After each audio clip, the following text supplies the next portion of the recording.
લાયક બુલેટિનમાં આગળ વાત કરીએ તો અમદાવાદમાં જીએમડીસી ગ્રાઉન્ડ પાસે બાઇક અકસ્માતમાં મોટો ખુલાસો થયો.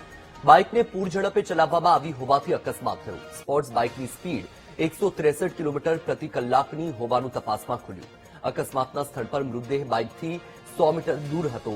બીઆરટીએસના રેલિંગથી ટક્કર થતા મૃતકના હાથના ટુકડા થઈ ગયા હતા. બીએમડબલ્યુ કંપની અને આરટીઓનો અભિપ્રાય લઈને બાઇકની સ્પીડ મામલે તપાસ કરાશે. જીએમડીસી ગ્રાઉન્ડ પાસે પાર્થ કલાલ નામના બાઇક ચાલકનું મૃત્યુ થયું છે.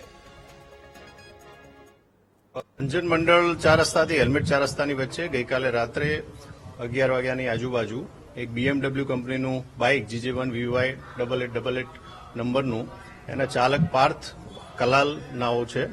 પાર્થ કલાલ તેઓએ રેલિંગ સાથે અથડાઈ અને પોતાની બાઇકનું કાબુ ગુમાવેલ હોય એવું પ્રાથમિક દ્રષ્ટિએ જણાઈ આવેલ અને તે મુજબ ગુનો દાખલ કરીને આગળની કાર્યવાહી હાથ ધરવામાં આવેલ. જીએમડીસી ખાતે થયેલા અકસ્માત કેસની અંદર પોલીસની તપાસમાં ખુલાસો થયો છે કે અકસ્માત સ્પીડના કારણે થયો હોવાનું સામે આવ્યું છે.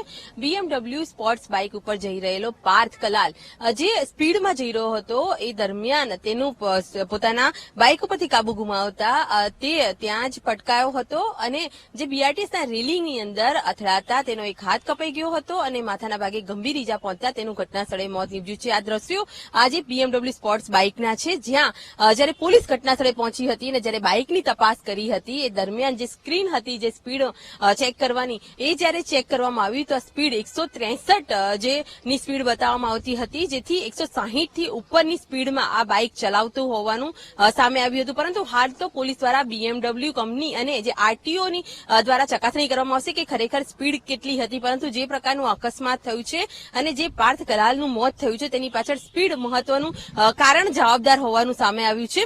સૌથી મહત્વની બાબત એ છે કે પાર્થ પોતે આર્કિટેક્ટ છે અને તેના ઘરે 12 ડિસેમ્બરના રોજ પોતાના ભાઈના લગ્ન હતા. એક બાજુ ખુશીનો માહોલ હતો, પરંતુ આ સ્પીડના શોખે પરિવારમાં એક માતમનો માહોલ સર્જાઈ દીધો છે. હાલ તો સમગ્ર મામલે એ ડિવિઝન ટ્રાફિક પોલીસે અકસ્માત મોતને લઈને ગુનો દાખલ કર્યો છે અને સમગ્ર કેસની અંદર વધુ તપાસ હાથ ધરવામાં આવી છે. કેમેરામેન આશિષ ટોડિયા સાથે અનિતા પટણી, VTV ન્યૂઝ, અમદાવાદ.